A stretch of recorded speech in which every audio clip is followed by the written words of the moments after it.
Chaque fois quand vous défiez l'autorité d'État, vous créez un trou, votre propre trou. Je vous observe.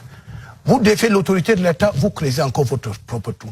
Mais quand vous tombez dans le trou créé par vous, moi je ne mets pas la terre, je mets le ciment. Donc... Paul Atanga NJ, un nom qui résonne aujourd'hui au cœur du pouvoir camerounais.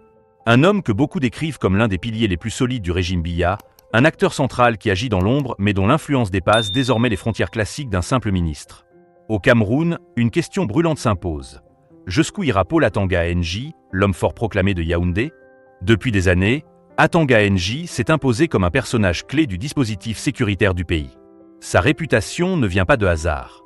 Chaque fois que le climat politique se tend, chaque fois que l'opposition gronde, chaque fois que les rues s'agitent, c'est son nom qui revient.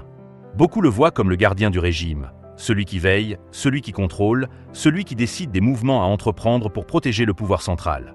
Certains disent même qu'il est devenu la véritable colonne vertébrale du système Biya. Cette montée en puissance n'est pas un simple hasard. Atanga NJ a su se rapprocher du cercle le plus fermé du palais, multiplier les réseaux, renforcer son autorité sur tout ce qui touche à l'ordre public. Il a cultivé une image d'homme inflexible, déterminé, prêt à tout pour maintenir la stabilité telle qu'il la conçoit. Et aujourd'hui, son influence dépasse de loin les limites de son ministère. Ses détracteurs l'accusent de trop en faire, de concentrer entre ses mains un pouvoir démesuré.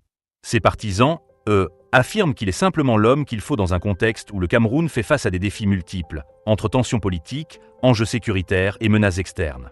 Mais une réalité s'impose. Toutes les grandes décisions liées à la sécurité semblent passer par lui. Même dans les coulisses, son nom apparaît comme celui d'un acteur incontournable. La question qui circule de plus en plus dans les rues comme dans les salons politiques est simple. Est-il encore dans le rôle d'un ministre ou est-il devenu bien plus que ça ?